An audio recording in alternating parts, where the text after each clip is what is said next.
It was exactly 1 week before my wedding when I walked into my apartment and found my sister, Emily, in bed with my fiancé, Michael, their clothes scattered across the floor like they hadn't even bothered to hide what they were doing. I stood there in the doorway for what felt like an eternity, my heart pounding in my chest, my hands trembling. And I couldn't even speak because the betrayal was so complete, so absolute, that words felt completely useless. Emily looked up at me with this smug smile on her face, didn't even bother to cover herself, and said, "Oh, you're home early. Well, I guess you know now. Michael and I have been together for 6 months.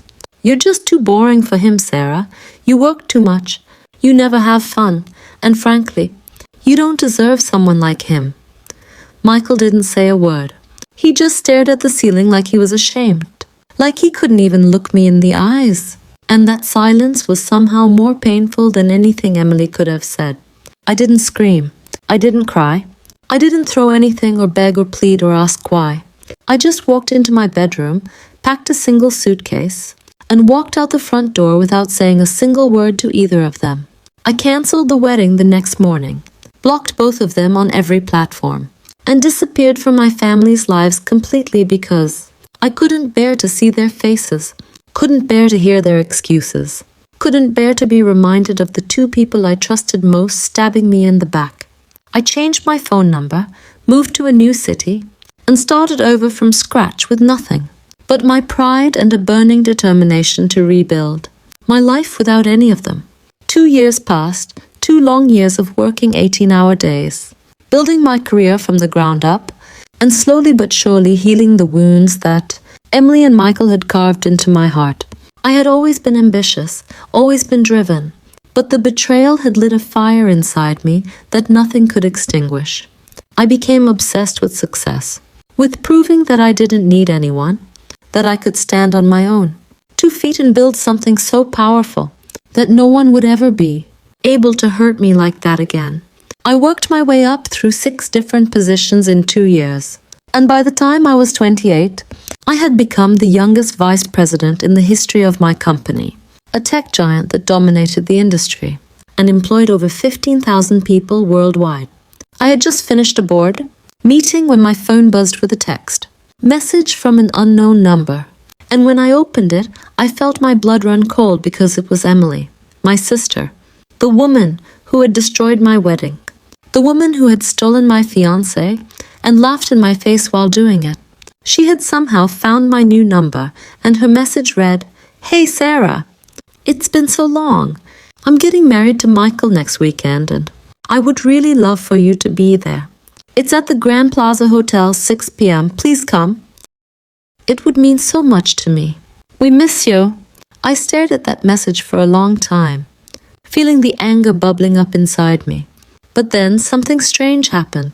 I started smiling because I realized that Emily had absolutely no idea who I had become, no idea what I had achieved, no idea that Michael now worked for the very company I was running. He was a mid-level manager in one of our subsidiary departments, a position he had barely qualified for, and he had no idea that the vice president he reported to indirectly was the woman he had betrayed 2 years ago. I replied to Emily's message with a simple, "I'll be there," date, and I started planning exactly how I was gonna walk into that wedding and destroy everything they had built together.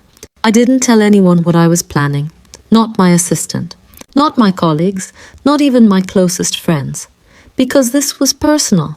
This was something I had to do alone, and I wanted to see the look on their faces when they realized who I really was.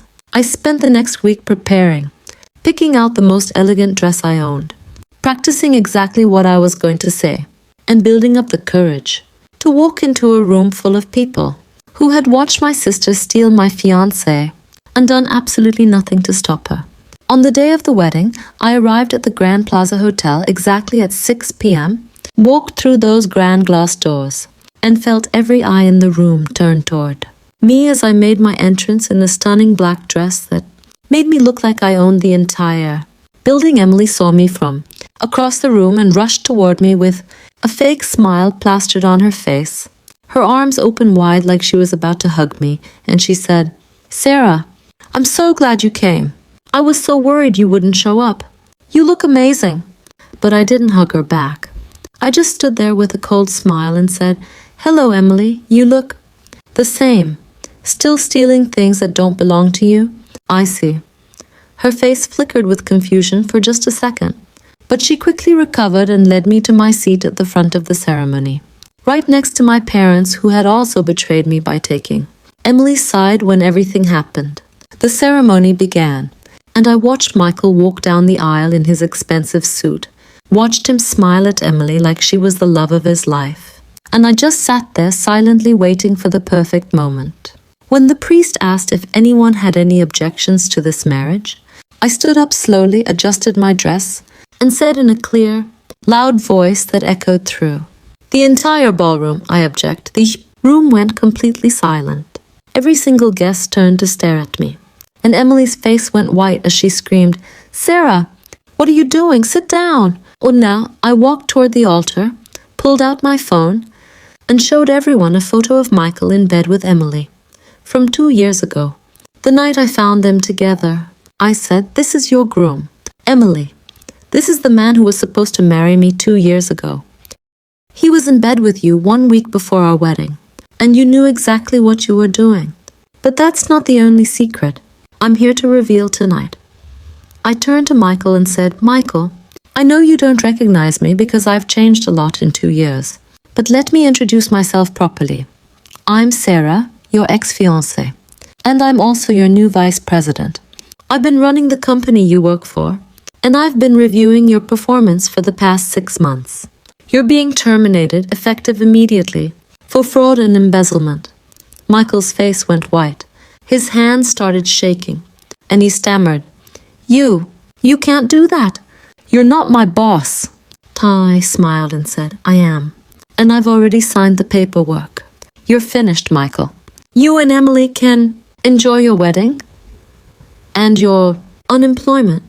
I walked out of that ballroom without looking back, leaving Michael and Emily standing at the altar in complete and total shock, their perfect wedding destroyed, their reputations shattered, and their futures uncertain. My parents chased me to the parking lot, screaming and crying and begging me to come back, to forgive them, to not ruin my sister's wedding like this. But I just turned around and said, "You took her side when she stole my fiancé. You told me to get over it and be the bigger person. Well, I got over it, and I'm being the bigger person. I'm giving her exactly what she wanted. She wanted my fiancé? She got him. She wanted my life? She got it. But I hope she's happy with the pieces I left behind because there's nothing left for her to steal." I got into my car and drove away, leaving them all behind forever. And I felt lighter than I had felt in 2 years because I had finally gotten my revenge in the most satisfying way possible, not by screaming or fighting, but by becoming so successful that they couldn't ignore me and then taking away everything they had stolen. Michael lost his job, his reputation, and eventually Emily left him because she couldn't handle being married to a man who had nothing.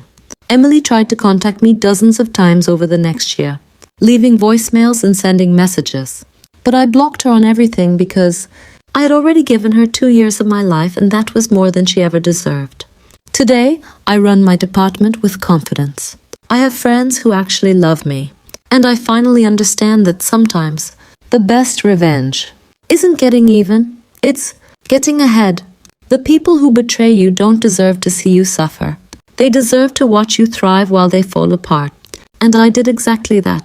Sometimes the best revenge isn't getting even, it's getting ahead.